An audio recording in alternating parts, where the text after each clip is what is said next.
Hello, ladies, and welcome to what I believe to be one of our most popular sessions that we have hosted in quite a while. So I'm joined by Deb today, and we are going to be talking about all things sugar. So it is important to note that sugar is not bad. Sugar does not make you fat. Fat does not make you fat.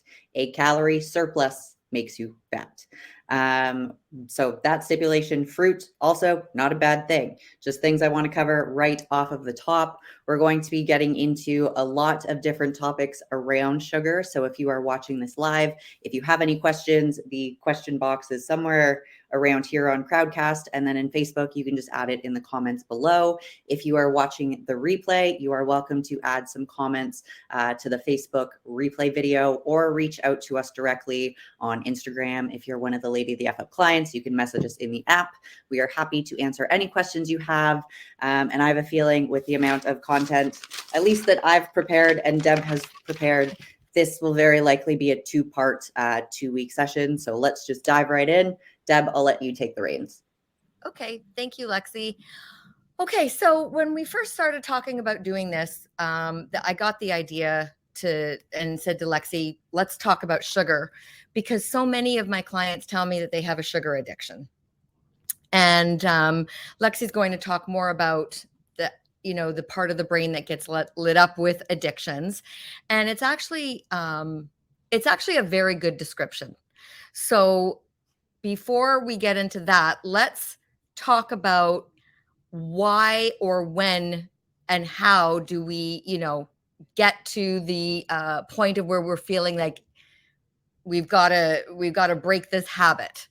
So if you feel that you need to take a break from having too much sugar, and I'll talk about sugar, is it because you feel that you're addicted to it, that you cannot go a day without thinking or wanting or overindulging with sugar? Are you concerned about that you have noticed that you're getting an increasing amount of belly fat? You've been listening to Lexi for a long time now and reading her posts, and you understand that having too much refined sugar actually hurts your gut microbiome. Perhaps you have it in your family that you have type 2 diabetes and Alzheimer's disease, because there's now a very strong correlation with people that are insulin resistant, which is the step before that you get awarded the disease, which is a lifestyle disease, type 2.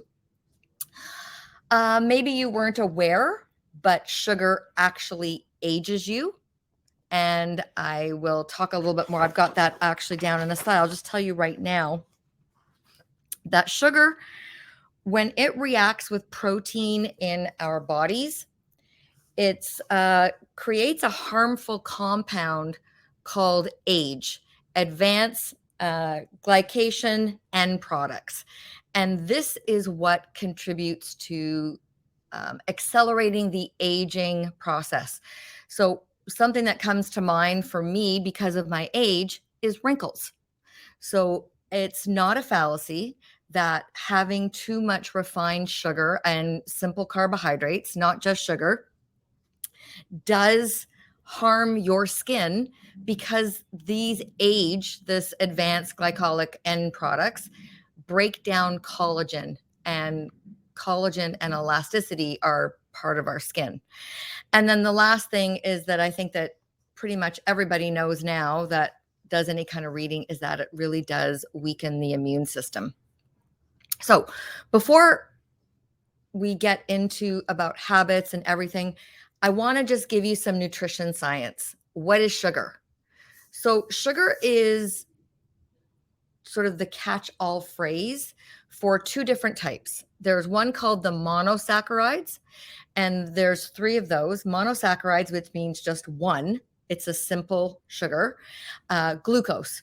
This is the primary energy and source for our bodies and our brains. Our brain really does just want glucose. And I'm going to leave it to Lexi to describe why. But, glucose is not a bad thing. Fructose. This is a simple sugar that's found in fruit and honey and root vegetables. And then there's galactose, which is the simple sugar that is found in milk and dairy products. All three of these are naturally occurring. They're not made in a lab. And when they're combined in different forms, then they become something what's called a disaccharide, which is two simple sugars together. So that's what sucrose is. It's the most common, and that's where you have glucose and fructose. And just before I go on, don't confuse fructose with high fructose corn syrup, especially. I'm going to get into that. Yeah. Especially living in Canada, it is against the law for food manufacturers to put high fructose corn syrup into our foods. Now, if you travel or you're in the United States, there's something like 10,000 products out there that have it. The soft drinks that we consume in Canada that are made in Canada, even if it's under the label of Canada Dry or Coca-Cola, they do not contain high fructose corn syrup, but some of them do in the United States. So I think it's really important to make that distinction that if you are Canadian and you do consume soft drinks, you're not getting that super dangerous, super addictive form that is made in a lab.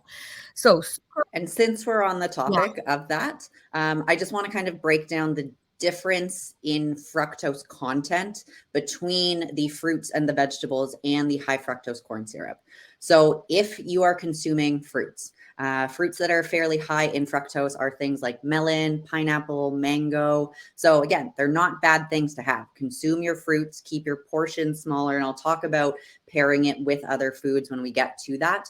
But comparing fruits have somewhere between 1 and 10% fructose content within it, whereas high fructose corn syrup is average 50% or above. And that is a lot. Like if you're thinking, okay, we're going to have 100 grams of high fructose corn syrup or 100 grams of this pineapple, 10% of the sugar content, which is not 100 grams, right? You have other complex carbohydrates in there. You have water. So a very, very small amount of that is going to be fructose. Whereas the high fructose corn syrup, if you have 100 grams of high fructose corn syrup, 50 grams of that is going to be fructose. And like that is a ridiculous amount. But just the differentiation there where natural foods have a lot smaller of a quantity. These processed foods that are made in a lab have a lot higher of a quantity. And one of the things about fructose is that it can actually suppress hormones that our body makes that suppress ghrelin. So I'm going to do a couple back steps here. Ghrelin is the hormone made within our body that signals hunger. So when we eat a food, ghrelin decreases, saying, okay, we've had enough food, we're satiated for a while, and the longer it's been since we've eaten, ghrelin starts to increase. But when you are consuming fructose, specifically more of the high fructose corn syrup, not so much fruit, okay, so high fructose corn syrup, that suppresses hormones that allow ghrelin to regulate naturally, which means you are going to increase your ghrelin, you are going to increase your appetite. You're not going to feel satiated after your meals if you're consuming something with high fructose corn syrup. So think about having a bag of candy that is full of high fructose corn syrup because you live in the States. If you eat that bag of candy, that's probably 500-600 calories. Do you feel hungry afterwards? Absolutely. You could definitely eat after eating a bag of candy. Whereas if you had 500-600 calories worth of berries or mango or melon, whatever it is, you're going to feel really full. So there's a really big difference there, and just be mindful, especially if you're reading ingredients and it does say high fructose corn syrup. That is an almost always put it back. Do not eat it. Mm-hmm. Right. So I'll just finish up quickly on the disaccharides. Sucrose, which is your common glucose and fructose. Then you have lactose. People will say that they're lactose intolerant. And chances are you're not necessarily lactose intolerant, but you can't handle the proteins that are in dairy products. I'm both. Yeah, you're both. Okay. So, and lactose is naturally found in milk. It's really like 1 unit of galactose and 1 unit of glucose. And then the last one is maltose. And this is used in fermentation. And it's really two glucose molecules that are together. And you'd find it like in molasses.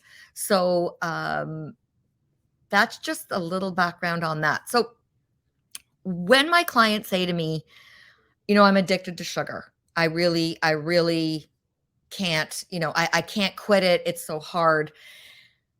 The problem is it's not necessarily that you're needing to have the white stuff. It's that you're consuming sugar throughout the day and you're not even necessarily even aware of it.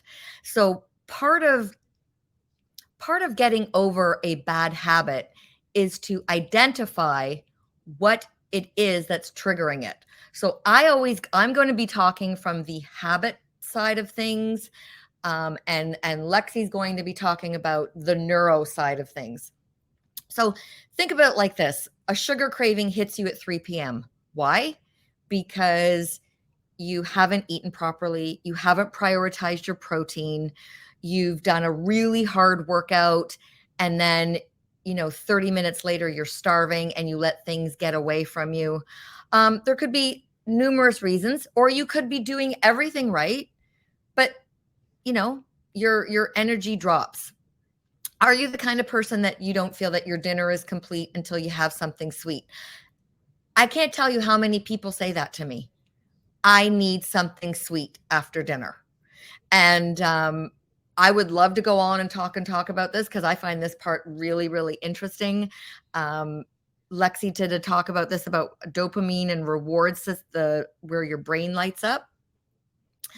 You actually don't necessarily need to have something sweet after dinner, but I'm going to tell you, because of the habit, that this is something that you have to be aware of. And if you're eating a proper meal, there really is no necessary physiological reason that you should feel that you need it. The Why? question too there Yep. is like, growing up, were your parents the type to say, if you finish your meal, that's when you get dessert? Because if so, that is a learned behavior where if you've spent Exactly. this much of your life in that pattern and you're trying to break it, your body's always going to want to revert back to what it spent the most time in, because that's where it's the most comfortable. And the body loves sugar. Right. I mean, we're raised on it. We're raised to like sweet over sour. And there's nothing inherently wrong with that, but breaking habits is very, very challenging. And that's another reason, guys, when you're hit with stress or you get to the gym and you forget something, if you're not committed and disciplined because you're so new at this new lifestyle, you can't beat yourself up for reverting back to what you know, even if what you know is bad for you.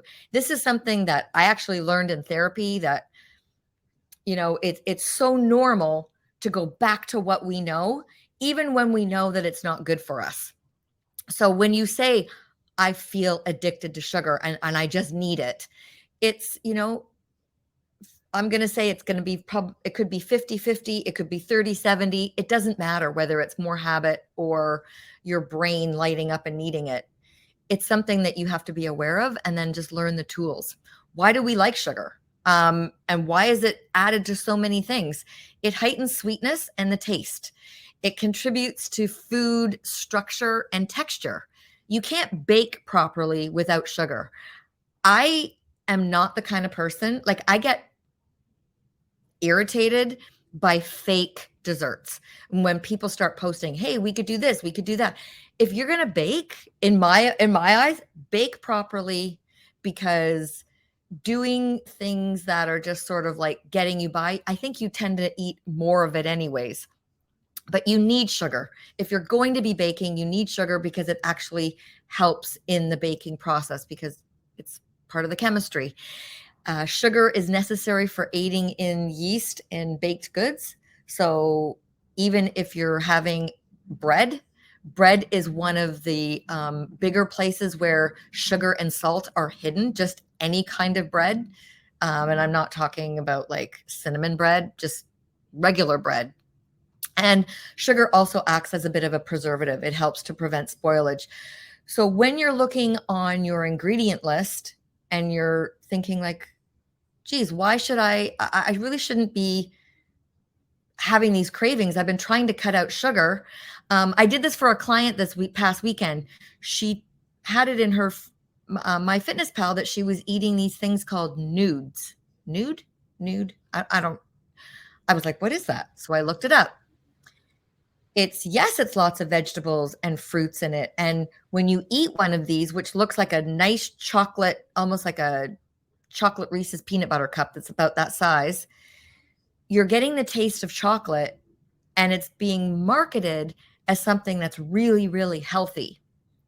But what it had in it was things like barley malt and beet sugar, brown rice, like all of these other names for what sugar is.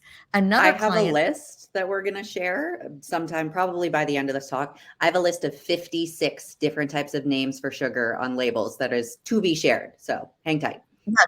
And I had the same conversation with another client who told me she was getting hot flashes. And I said, okay, well, we can't ever eliminate a hot flash 100%. I mean, they're a normal part of aging, but there are things that we can do to limit them or decrease them. And one of them is limiting caffeine and sugar. So I looked in her food again and I said, I know it's a healthy organic piece of chocolate, but you're having a fairly large size every day, which is fine. This is not a client that needs to be really even counting macros. And she said, I have to live. And I said, okay, but I'm just pointing it out that it has caffeine and sugar. She goes, no, it has coconut blossom sugar. And I said, I'm sorry, that's called marketing. So for those of you that feel that you're doing something healthier for yourself, having coconut sugar, honey, yes, it's got antioxidants in it. Same with maple syrup. It's all sugar. Okay. It doesn't have any fiber in it. It doesn't have any fat. So it's going to still have the same negative effect on your body as your good old fashioned white table refined stuff. Okay. So carbs and sugar, guys, are the same thing. Your body does not know the difference between a simple carbohydrate and sugar. It just reacts to the amount of carbohydrate that is in there. So if you're eating something that does not have any kind of fiber, then you're going to get the same response, whether it's a basic plain rice cake, as you would having just basic plain sugar, because there's no fiber. And it's in the fiber that actually slows down the what we call is like the insulin response. And insulin, if you're a healthy person who can whose body reacts and is very sensitive to insulin, then that's okay because it's going to do what it needs to do. But if you've sort of noticed that you carry your weight in your belly, and fat on the back of your arms, your legs tend to be the one of the leanest parts of your body. This is typically described as a body that could be, showing signs of insulin resistance. And what that means is that your body is no longer sensitive to the appropriate amount of insulin that it would need to reduce the amount of sugar in your blood after you've eaten something. When we eat something, it doesn't matter what it is, our bodies react to it. And it's dangerous to allow sugar in your blood to rise, just as it's dangerous to have it go too low. So if you're insulin resistant, your body might be slow to pump out the insulin, or it pumps it out, but the cells are immune. They're not listening to it. So then your body has to pump out more and more. Well, when it finally does the job of ushering that blood or that sugar out of your blood, or the glucose or whatever. I just keep saying sugar because I just think it's just easier for people to understand. I know for myself it is. Just as a like understanding, when we say glucose or sugar, that essentially means the Yeah. same thing, because as Deb said, like all carbohydrates get broken down. Fructose goes through the liver to get converted to glucose. Sucrose gets converted to glucose. So the body's main job is take all of the carbohydrates, whether they're vegetables, whether they are starches, whatever it is, it all gets digested and broken down into glucose for the body Yeah, to use. and just like carbohydrates are a broad term for sugars, starches, and fiber. So people will say to me, I don't eat carbs. I go, what do you mean you don't eat carbs? You don't eat carrots? You don't eat broccoli? You're like, oh, well, that's not a carb. Yes, it is. But I think that we think of carbs as things like breads and cookies and pasta and things like that, or potatoes, but it's all the same. It just depends on what the chemical structure is of that carbohydrate. So carbs are found, as you know, in fruit, grain products, vegetables, dairy, proteins like nuts, seeds, pulses, legumes, and then it's also very, very prevalent in sweet beverages like fruit juice, right up to your pop. People confuse just sugar with being just that white stuff and candy and cookies, but there really is no difference when we're talking about a simple carbohydrate, whether it's a cube of sugar or it's a cookie, unless that cookie contains lots and lots of fiber and some type of fat, which it usually does, to help slow down the rate. The type of carbohydrate that we want to focus on when we're choosing is the kind that has fiber. So there's two kinds of fiber. We've talked about this in past episodes. You have your insoluble, which is fat, which is known as cellulose, and that's typically in vegetables. We want the insoluble, which means our body doesn't break it down. That helps to give structure to our stool. It helps to clean out our pipes. I always think of it as like kind of scratchy, and it's like cleaning out the junk that's in our arteries. You want soluble, which means that the body is breaking it down and absorbing it. And that is pectin and inulin. I am the kind of person that is very, very sensitive to inulin. I bloat up like crazy. I'm not going to say that I have an intolerance to it. I've never been told I do. But anything with inulin, if you're trying to get extra fiber in your diet, just be aware that you might have a somewhat of a sensitivity to it. So what happens when you eat that carbohydrate? Okay, so this doesn't matter whether you're eating you're chewing on a piece of, I don't know, an apple, or you're eating pasta or whatever, you're eating carbohydrates. Carbohydrates have to undergo multiple forms of digestion. First, it happens with mechanical digestion, which is chewing. Okay. As you're chewing, your body's secreting amylase. It's in your saliva, and that's helping to break it down. That's considered chemical digestion. Then the food goes down. Once it hits your stomach, it needs some acid to further break it down and further break it down into small pieces so that it can enter the small intestines, provided that you're not, you haven't been diagnosed with something called leaky gut, or you're not eating foods that your body can't tolerate. This all should be very, very nice and smooth, where further enzymes are used to help your body break it down into its simplest forms, the monosaccharides. From here, these simple sugars cross into your bloodstream, and then they're transported to the liver, where they're either used for stored in the liver for energy later, or used by the body.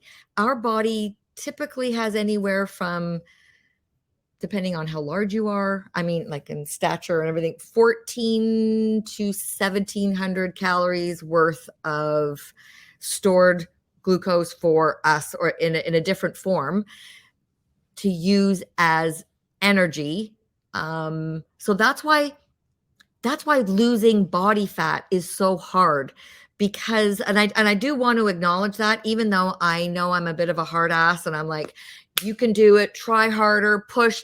It is really hard, because you think that the body is just going to give up fat. The body doesn't know whether we need to give up 30 pounds of fat or we just need to give up half a pound of fat. All it knows is that, shit, we can't give this up. We need this as protection.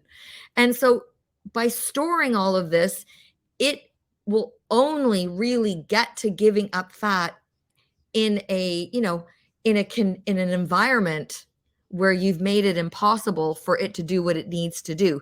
So I think it's good that we remind you of this every time we do talk about these type of topics, because metabolism and digestion is so important in this process, and what you eat and how you eat and when you eat. So now the body has decided, I'm either going to store it in the liver or I'm going to use it up in the body. So say you've eaten or whatever, and then you decide to go for a walk. Well, it's not going to store that, that glucose. It's going to use it to fuel that walk. So I tell my clients, I told a client today, she's, wanting to help regulate her hormones better because there's some hormonal issues. I go, move. I know you've done a good workout today. I know you're eating really well. Move as much as you can. Let's get your body sensitive and using up that food that you're eating. When you've eaten something now that has fiber, this impacts your digestion and it slows down the absorption of the glucose. So without fiber, think of it as like a big, I don't know, you're just pouring the sugar, boom, right into the blood. But if you've eaten something with fiber, think of it like a sieve where you can have it all at the top, but only a little bit is coming out at the bottom. That's why having an orange is so much healthier than having orange juice. That's why, having things with a high fiber content and the nutrition world calls 3 grams higher as high. I don't. I just say that that's decent. Anything below 3 grams, no, it's practically fiberless. You want to be looking for your meals to be having, say, 3 to 4 grams with this food and another 3 to 4 grams with that food. So, layering your food with lots and lots of fiber. And that doesn't necessarily eating a whole plate of beans, which would have a ton of fiber, because then you're going to have digestive issues. Insoluble fiber works like a lattice work. Okay, so if you think about lattice work, it's like things can't get through it very easily. And your soluble fiber, so think of like your oats in the morning, it acts like a sponge. So this is why we want to have both. We want to have the kind of fiber that is slow and catches things. And then we want to have the soluble good fiber that's soaked up like a sponge so that it can do its magic. So if you have any kind of heart issues, or it's in your background, in your family history, you want the soluble fiber as well. Most fiber is resistant to digestion, so it's going to travel right through you. Glucose enters your bloodstream. Blood sugar, blood glucose, whatever, it's all the same. As they rise, I told you that the pancreas then secretes the hormone insulin. People that are metabolically unhealthy, okay, what's considered metabolically unhealthy? In our world, we classify metabolically unhealthy people as people that are, overweight, that have a BMI of 30 or higher, even though I know BMIs are not always 100% accurate. It's still just a measuring tool. That's still considered class 1 obesity. People with high blood pressure, even borderline. If you have a high body fat percentage, so you could be what anyone would look at and say, oh, you're a normal weight. You look fine. What's your problem? But your body fat percentage, you're more than 30% body fat. That's too high. That's your skinny, like skinny fat people that don't have any muscle on them, sure, you're not Yes. obese. Like people look at you, you wear a size small, you wear a size medium, like whatever it is, you can still be at a metabolic disadvantage because of your lifestyle, because of your food choices. It's not a visual thing. No, not at all. But then you have on the other side people with abdominal obesity. They look like maybe from behind to be, a good body composition, but they carry all their weight in the abdominal. That is metabolically unhealthy. People that are undergoing lots of stress, that whole cortisol cortex triangle that I spoke about months ago for women that are going into perimenopause and menopause, and smokers. Smoking is highly connected to this with insulin resistance, and it stops the cells from being responsive to insulin. So if you go, well, I don't have abdominal fat, well, I don't have high blood pressure yet, well, I don't have that, but I am a smoker, do yourself a favor and quit as quickly as you can, because, among other things, that's just setting you up for failure. So I just have like two more things I just want to talk about, and then I'm going to pass it right over to Lexi. So why do you crave sugar? I'm going to talk about this from a habit point of view. Cravings are often rooted in our brain, and they're responsible for memory, and the pleasure and the reward.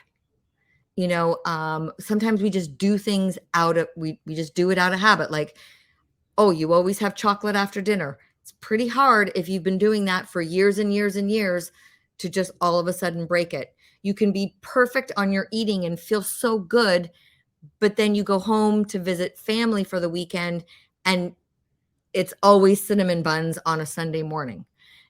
Forget about the smell, it's your brain could be like, you grew up with this and it makes you feel happy and your body is remembering it. Maybe you're craving it for emotional reasons and you're looking for that serotonin to help give you feelings of calm. Clients have described that to me. They're just like, they're so anxious. They want it, they need it. And then they start to feel calm. But you're going to be very interested to understand what actually happens when you keep going back. And Lexi will discuss that. I've told people to do the HALT. Are you angry? Are you hungry? Like if you're really hungry, I was saying this with Amber last night at the gym. I was training a client there. And I said, if I say to you, okay, you're hungry. Okay, go have some white fish. If you would turn your nose up at it, but normally you would eat it, you're not hungry. A craving for something isn't necessarily born out of hunger. If we're really hungry, we'll eat broccoli. But if we're craving something, we're looking for some type of an emotional hit. So is it that you're angry? Are you lonely? Are you tired? Are you stressed? One of the biggest questions that I ask my clients is like, okay, you have a desire for food. Is it here or is it here? Because if it's coming from here, yes, that is your stomach saying, hello, we're hungry. If it's coming from your chest, that is an emotion. And if you cannot decide, I'm hungry, I want something, but I don't know what I want. But if I think about eating some chicken, I don't actually want it. That is all emotion. Exactly. Yes.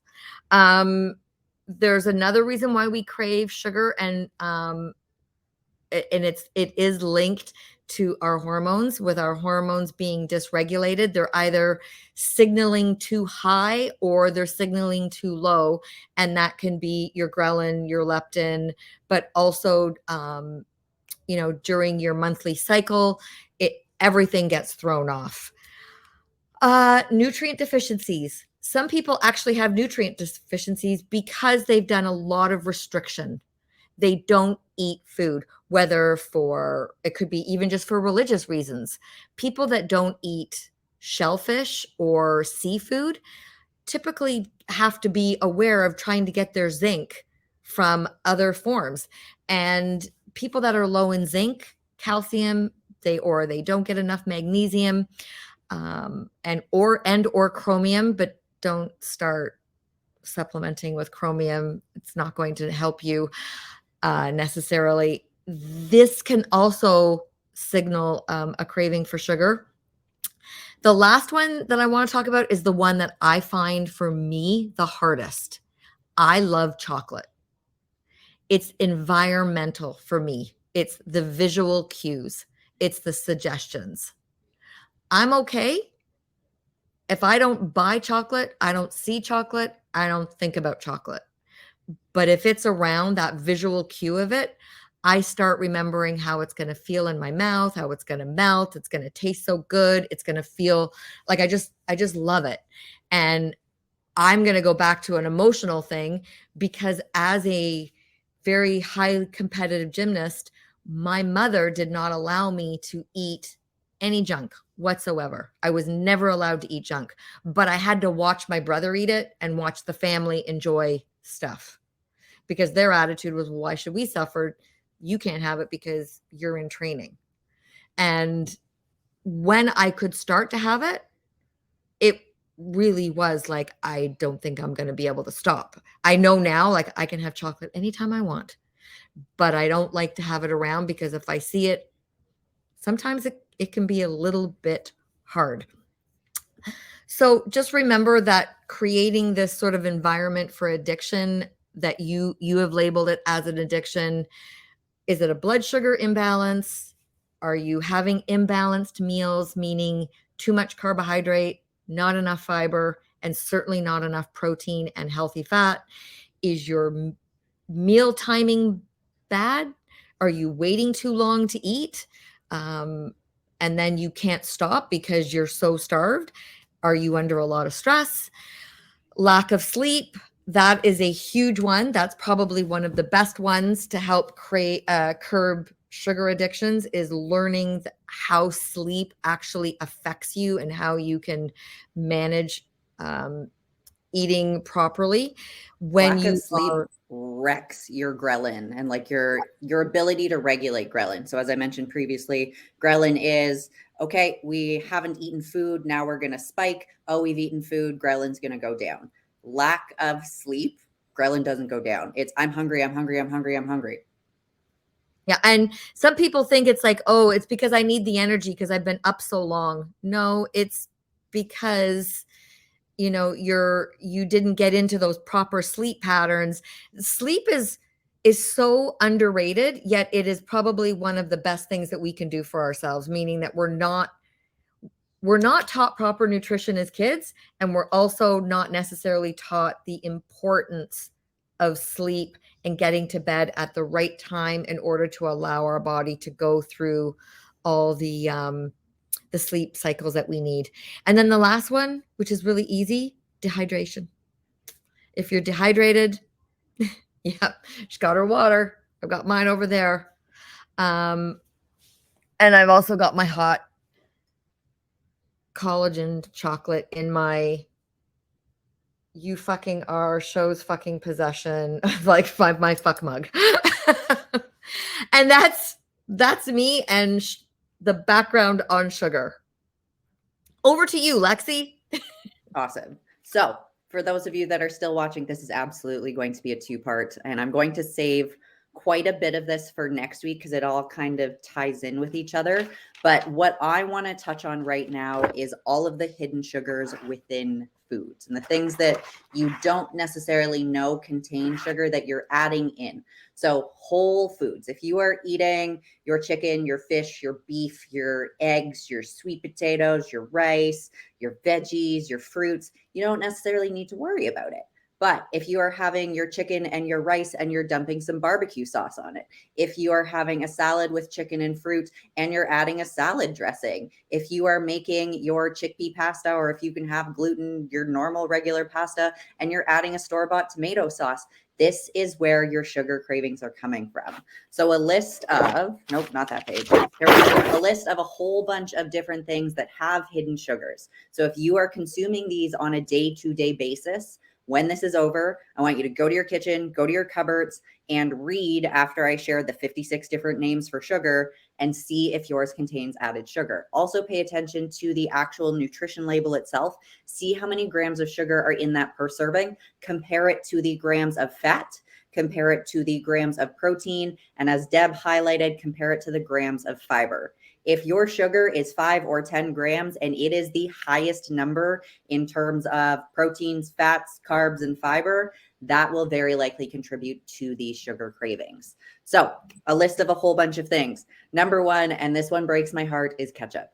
I love ketchup. If you have been around with Lady the FUp for a while, you know I love ketchup. I would go through like a bottle of that as a kid. I personally now buy the sugar-free ketchup because I still want ketchup in my life, but consuming the ketchup that had the added sugar in it made my sugar cravings worse, where I would have the ketchup with my meal, and when it was over, I was like, I'm still not full. I want to go eat more food. So switching to the sugar-free ketchup, which has artificial sweeteners in it. I don't consume ketchup every day now, but if I'm having some foods where I want some ketchup, I'm going to have some ketchup because this is about balance and moderation. Artificial sweeteners in small quantities occasionally, not so bad for you. Artificial sweeteners every single day in multiple meals, probably want to avoid. But that is a different topic that we have talked about previously. So ketchup is one that has added sugars, barbecue sauces, tomato sauces, salad dressings, protein powders. I am going to specifically call out the ones that have no artificial sweeteners or flavors because that's supposed to make them healthier. It's just instead of them adding the artificial chemicals, they've just dumped a whole bunch of sugar in it, particularly the vegan protein powders that otherwise would taste like chalk. They have to add in a lot of sugar. So when you are done, if you consume either a protein powder or an EAA supplement or a green supplement or a BCAA supplement or a pre-workout, whatever it is, go read the label if it has a label, read your ingredients, see how much sugar is in there. Other things are vegan alternatives for stuff. So your vegan cheeses and your vegan meats and whatever else is a normal food that they're trying to take eggs, dairy, animal products out of is very likely replaced with sugar in some way, shape, or form so that it doesn't taste like chalk. Teas. I'm going to call David's teas out because everyone thinks David's teas is so great, but almost all of them have added sugar into them to make them taste good. So make sure that you are reading your ingredients because one of them that I bought literally had like sprinkles in it. And I was like, yeah, okay, this one makes sense because there's sugar in it. But there's other different combinations out there that have a ton of different sugars in it. So just make sure. What do we have? Cheryl says, I use Walden's Farms tomato ketchup. Don't love Walden's Farms in all honesty because it's full of acesulfame potassium and aspartame, which on the sliding scale of how bad are the artificial sweeteners, Ace K and aspartame are up here. The Heinz no sugar added ketchup that I use is sucralose, which is on the not as bad for you scale, but again, just limit it within moderation. Once in a while is okay. Other things that have added sugars are your processed meats. So burgers and hot dogs, most of the time they have sugar in them. Sausages probably have sugar in them. Any sort of deli meats probably have sugars in them. Even they do. Yeah. Oh, yeah. The naturals. The turkey that I bought was nitrate free. My partner brought it home. He goes, "It's nitrate free. Don't worry." Blah blah blah. I read it and I was like, "Yeah, but it's got glucose in it." And he looked at me. He says, "Glucose and yeah, it's gonna make it taste better." Yeah, you guys have to realize that these food companies add sugar in not only for it to taste better, but for it to be addictive. And I'll get into this next week in part 2. For it to be so addictive that you don't just have the one portion, you go back to it over and over and over. It increases your appetite. Consuming these hidden sugars, even though it doesn't necessarily taste sweet on your palate. Ketchup doesn't really taste sweet. Barbecue sauce, sure, it tastes a little bit sweet, but it's a barbecue flavor. It's not like you're eating candy, but it's going to make you seek out more food afterwards. This one. The sugar is also added to hide the flavor of salt. So a good example of this is when I was growing up, I used to eat peanut butter out of the like Kraft peanut butter right out of the tub, like the cheap stuff. And when I switched to all natural, I was like, ugh, like I didn't like it. Now, if I taste Kraft peanut butter, not the natural, like the old stuff that I grew up with, all I taste is pasty salt and sugar. Yeah. I don't even taste the peanuts anymore because I've gotten my taste buds, thank God, used to real food. I was raised in a home where it was all processed food, shitty food. Like I didn't even know what real whipped cream was until I met my mother-in-law. We used to have that in a packet where you put the Oh, the Cool Whip stuff? Well, it was Whip It or something. Yeah, but Cool Whip in a tub. I know, it's like disgusting. I used to eat that stuff out of the tub with a spoon, and now I'm like, how? Me too. It's an edible oil product. Yeah. So make sure, again, that you are reading your ingredients. When you walk up to the peanut butter, nut butter aisle, there's going to be a massive range of the cheapest peanut butters are not just peanuts. They are the fillers and the sugars because those are cheaper than using actual peanuts. So again, read your labels. Granola bars. I used to eat granola bars all the time before understanding nutrition, and I'm sure a lot of you give them to your children. They are literally just like oats coated in sugar with chocolate chips and marshmallow. That is just sugar. It's sugar. The Nature Valley ones that are healthier, that are like apple crisp, or like we threw some almonds in there. Still a shit ton of sugar. Cereals. I haven't had a bowl of cereal in like, I don't know how long, 6 years, something like that. It's been a while. I used to have cereal for breakfast every single morning, but like especially those kids cereals like Trix or Nesquik or whatever, it's literally just starch plus sugar. What else? Yogurts. So if you are not buying a plain yogurt, I don't care if it's dairy or if it's coconut or if it's cashew or if it's oat, there's a ton of dairy-free alternatives out there. Yogurts have added sugar. Why am I having crazy cravings? I'm eating all this healthy stuff. I'm eating my coconut yogurt. It's vanilla flavored. There's sugar in there. That's why. Because when you finish it, you're not actually satiated and your body wants more. Things like flavored oats. So if you buy the Quaker apple cinnamon or brown sugar, like it's literally called brown sugar. But those ones, it's much better to buy plain oats and flavor them on your own with things like berries or blueberries or cinnamon or a little bit of your own maple syrup compared to buying the maple cinnamon oats because they add way more sugar into it. Oh, yeah. And you don't need that. Other things are like canned and packaged fruits. So even though fruit is natural and yes, fruit has sugar, the canned stuff or like the rip it open things you had as a kid for your lunch, they have added sugar in them to make them taste even better. Other things, as Deb mentioned, breads.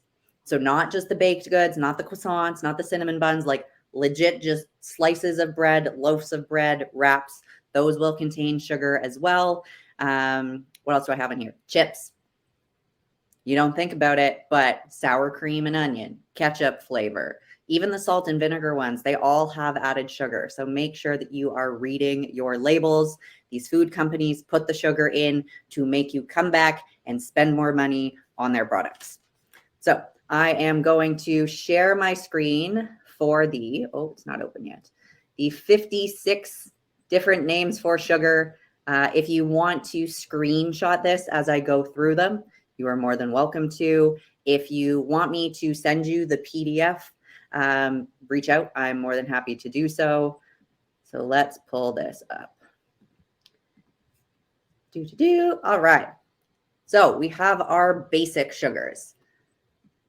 Dextrose, fructose, galactose, glucose, lactose, maltose, sucrose.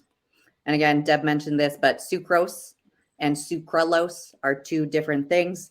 So sucralose is the artificial sweetener. Sucrose is the simple sugar. And then we have all of these different quote unquote healthy sugars that aren't just plain sugar, such as beet sugar or brown sugar, cane juice crystals, not even sugar, but it's cane juice crystals, cane sugar, castor sugar, coconut sugar. I once upon a time fell victim to buying coconut sugar because I thought it was healthier. It is not. It has the exact same nutrition profile as regular white sugar. It's not any different. confectioner sugar, aka powdered sugar, corn syrup solid. So you're going to notice a trend that syrup shows up a lot. If you see the word syrup, be very hesitant. Crystalline fructose, date sugar, dates as a food in general, also very, very high in sugar. Those are one of the fruits that you should be mindful of the amount you're consuming because they are that high in sugar. Demerara sugar, dextrin. So we got dextrose, dextrin, diastatic malt, ethyl maltol, Florida crystals, golden sugar, glucose syrup solids, grape sugar, icing sugar. This is a really, really big one that is in a whole bunch of stuff. So I'm going to highlight and pause here. This will very likely be in your supplements. This will be in your powders.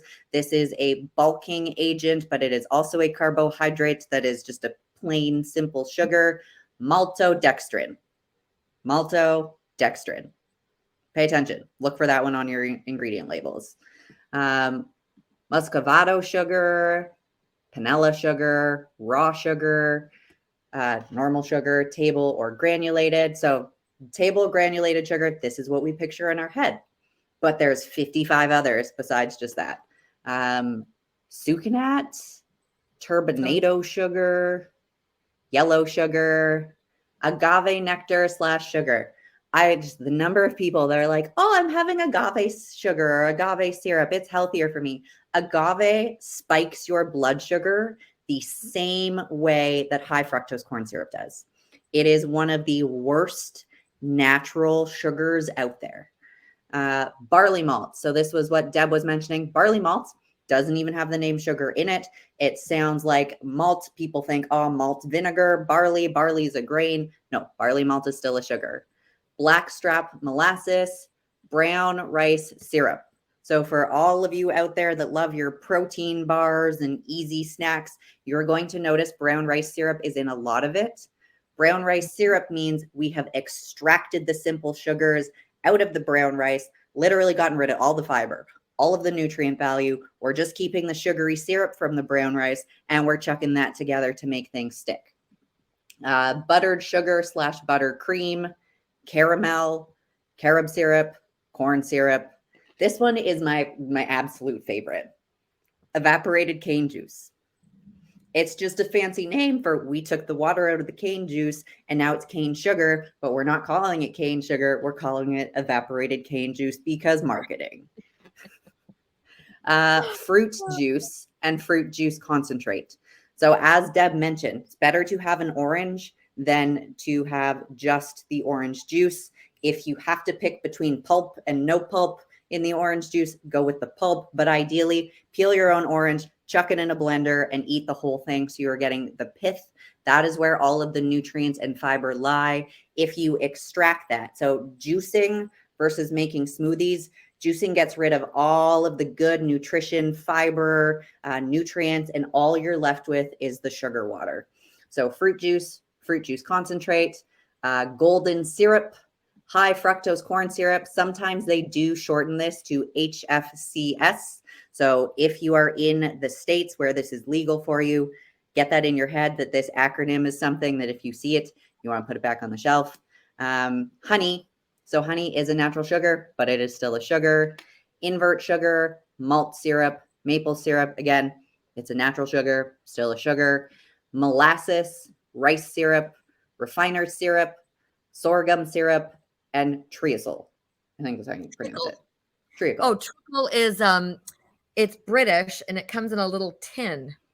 And really it's I can't remember what it's made from. It could be like, I think it might be made from corn. Yeah, just something, one of the grains or simple or complex carbs that gets extracted. And it's like, we're just going to take the sugar out of this. And that is it. So that is tonight's discussion. I will be back with roughly 4 pages of notes for part 2 next week. We're going to be talking about the different pathways in your body. So it's not just tasting sugar that triggers your brain. There's actually a lot going on in your gut after you swallow it that leads to wanting to reach for more sugar. I'm going to talk about different ways to minimize those sugar cravings, why you get sugar cravings at night. There's still a lot that we have to talk about on this conversation. If you have any questions before next week, you can either reach out to myself or Deb, and we will add them to the conversation. But be sure to read your labels. When you are finished here and we have closed the video, go into your kitchen and see, what am I eating regularly that has any of these 56 different names of hidden sugars. Again, if you want that PDF, reach out to me. You can also just Google it, like what are the hidden names of sugars? And there's a whole bunch of different articles that pop up. Thanks for joining us tonight. And we will be back next week for Sugar Part 2.